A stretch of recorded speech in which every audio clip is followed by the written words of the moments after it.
You know, uh, if you want to build a fire, you need oxygen. It's basically the most fundamental rule of science. You need fuel, you need a spark, and you need air for it to breathe. Right, exactly. But, well, what if you are stuck in a vacuum? What if all the air is systematically pumped out of the room? You naturally assume a vacuum is dead space, like Yeah. nothing could possibly ignite. Yeah. But today, we're looking at a time and place where people managed to build roaring, uncontrollable fires while being completely deprived of oxygen. And the vacuum we are talking about today was the intensely controlled landscape of South Africa from 1960 to 1994.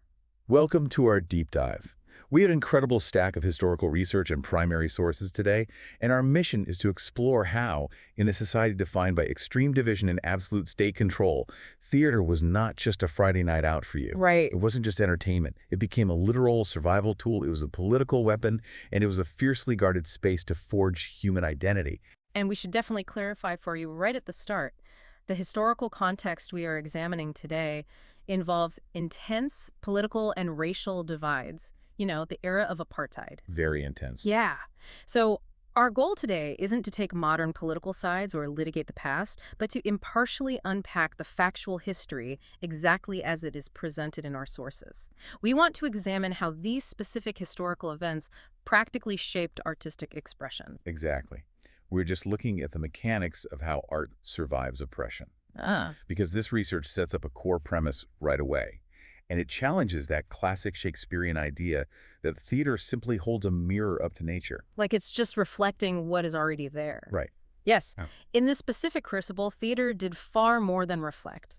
It presented alternatives. It actively sought to influence and change society. It had a highly specific agenda shaped entirely by the immense pressures of the era. Okay, let's unpack this. Because to understand the art, we really have to look at the cage it was placed inside. We have to look at how that vacuum was built in the 1960s. We're talking about a society where the state legislated virtually every single aspect of daily life.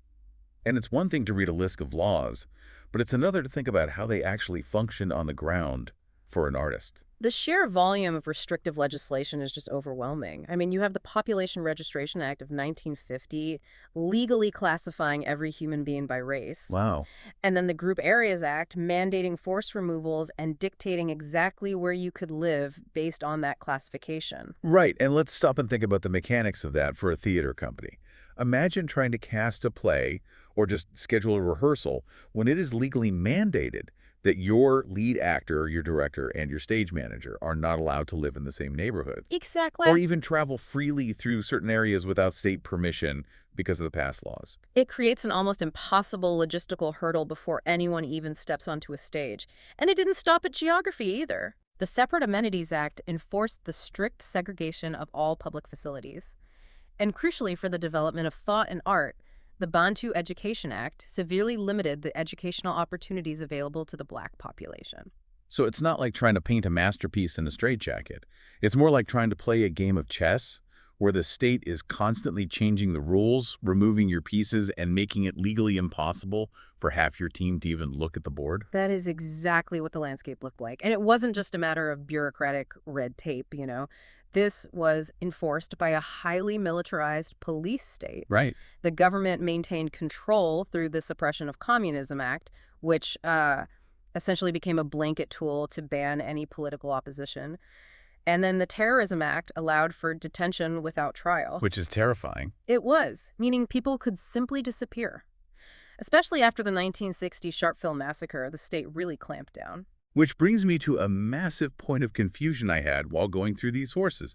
I'm looking at this censorship board, the Publications Control Board, and I just don't get it. What do you mean? Well, with so much state control and the Publications Control Board breathing down your neck, how did any theater survive at all? If the state is banning books and making people disappear, why wouldn't they just shut down the theaters completely? Were they just not paying attention to the arts? Oh, they were absolutely paying attention. And they tried to completely control it, but the international community was starting to react to apartheid. Oh. One of the immediate impacts on the arts was the 1963 British equity boycott. Suddenly, British plays and British performers were no longer coming to South Africa. The state was culturally isolated. So the state's response was to essentially build their own completely controlled artistic ecosystem. Exactly. In 1965, the state officially banned mixed casts and mixed audiences entirely. You could not legally have a diverse group of actors on stage, nor a diverse audience watching them. So to fill the void left by international boycotts, the state created performing arts councils. They built massive state-funded theaters to promote a very specific, sanctioned type of culture. They wanted a total monopoly on storytelling. But because human creativity cannot be entirely contained, this extreme pressure actually fractured the theatrical landscape. It did. You had these large, official, state-supported theaters on one side, and then the forced birth of independent, underground, alternative theater on the other. And this fracture is what sets the stage for everything that follows, because the strict, suffocating censorship of the 1960s directly birthed the incredible artistic innovations of the 1970s. Right. You squeeze something tight enough, and it eventually bursts. When you can't write your protest down, you have to find another way to speak. Exactly. The conversation shifts from just trying to survive the rules to actively finding ways to subvert them. And the catalyst for this wasn't just artistic, it was deeply political. The 1970s saw a massive shift in consciousness. The research highlights the rise of the Black consciousness movement and the horrific 1976 Soweto uprising. Yeah, that was a huge turning point. It really was. The state was violently suppressing traditional political voices, shooting protesters in the streets. As those political avenues were closed off, the theater suddenly absorbed all that energy. It became a primary space for protest. It essentially became the news broadcast. It became the town square. Yes. But that brings up a huge logistical problem. The state is actively using the tactic of banning, literally placing political opponents under house arrest, restricting their movement and their ability to publish. Right. If the state is using banning, how are subversive theater makers getting these plays past the censors? What's fascinating here is the sheer ingenuity of how they bypass that paper trail. The state's censorship board operated entirely on written text. Okay. They needed a physical script to read, review, and ultimately ban. So the theater makers removed the script entirely through a process called workshopping. I found the mechanics of this absolutely brilliant. Yeah. Walk us through how workshopping actually functions on the ground. Sure. Like, how does a group of actors build and remember an entire play without ever writing down a single line of dialogue? It relies entirely on the oral tradition and deep collaboration. Instead of a playwright arriving with a finished script, a group of actors and a director would start with a central idea or a theme. So they just start with a concept. Right. They would research it collectively, and then they would extensively improvise on their feet. So they are physically feeling out the scenes, testing what works in real time. Exactly. They shape the narrative through physical action, debate, and repetition. It's an organic process. That makes sense. By the time the play is ready to be performed, the actors have rehearsed it so thoroughly through bodily memory and spoken word that they don't need a script. But the creation is entirely oral and physical. And from a survival standpoint, it is a masterstroke. Yeah? Bureaucracies require paperwork to function. If you completely remove the paper, you become a ghost to the system. You really do. You can't censor a script that only exists in the minds and muscle memory of the performers. And because these plays were actively attempting to undermine or challenge government authority, they obviously couldn't be performed in those massive state-funded theaters we mentioned earlier. No, definitely not. So we see the rise of alternative venues, Right. avoiding official restrictions completely. Imagine stepping into one of these spaces. The sources describe them almost like an off-Broadway for a politically oppressed society. Yeah, that's a great way to put it. Just experimental, small-scale theater happening in completely informal venues. You're watching these plays in basements, community halls, church back rooms, places the state wasn't actively monitoring. And this innovation of workshopping didn't just bypass censors, it fundamentally changed the type of stories being told. How so? It allowed for a deep, complex exploration of African culture, myth, and history that the state apparatus had actively tried to marginalize. But this kind of underground, subtle ghost work doesn't last forever.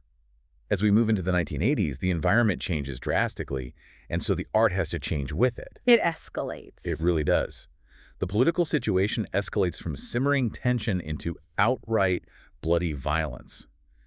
We see the government declaring continuous states of emergency. Right. And the theater responds by completely losing any pretense of metaphor or subtlety. It becomes a direct tool for mobilization. It becomes a literal weapon.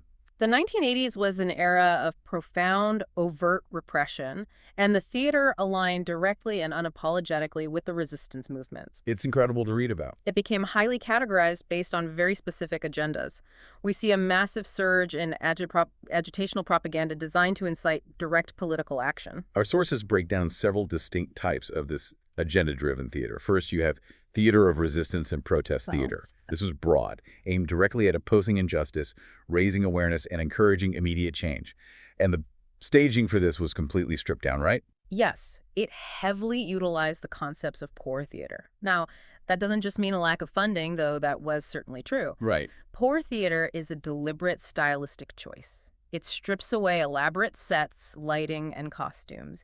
It relies almost entirely on the raw physical and emotional power of the actors themselves. So it's very bare bones. Very. It uses simple staging, intense emotional appeals, and heavy use of music, chanting, and symbolism to mobilize the oppressed. Imagine you're walking out of one of these underground community halls in the 1980s.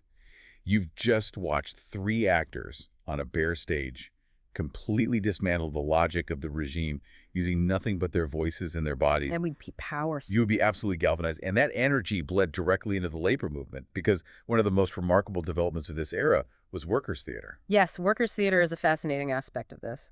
This was the detail that completely stopped me in my tracks. Because we aren't talking about professional actors pretending to be working class heroes. No, not at all. This was theater created by the actual workers themselves, based on their real lived experiences on the factory floors or deep underground in the mines. It was intrinsically linked to the rise of trade unions and collective bargaining. They utilized that same workshopping technique we discussed, but they used it for a very specific, practical purpose. Which was what? Well, they weren't just acting out abstract ideas. They were literally using the stage to rehearse their upcoming wage negotiations with the mine bosses. That is just phenomenal. Yeah, they were acting out their grievances, practicing their arguments, and solidifying their solidarity before ever stepping into a real boardroom. You are literally rehearsing your own liberation. That's amazing.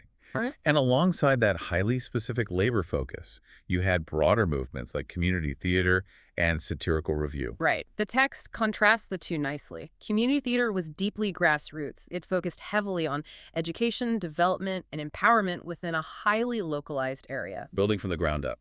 Exactly. It reflected a specific community's unique life and issues, bringing people together in a room to solve problems collectively. Whereas a satirical review was a completely different kind of weapon. Instead of a single narrative plot, it was a rapid-fire performance made up of songs and sketches. Very fast-paced. Yeah, and it used incredibly sharp, dark, polemical humor to attack the state. It exposed societal flaws and made the oppressor look utterly ridiculous. Which is a profoundly effective tactic. Authoritarian states rely heavily on projecting an aura of absolute unshakable power and competence. Right. The moment a crowd is laughing at the state, that aura evaporates. So what does this all mean? It means the theater wasn't just commenting on the news of the day from a safe distance.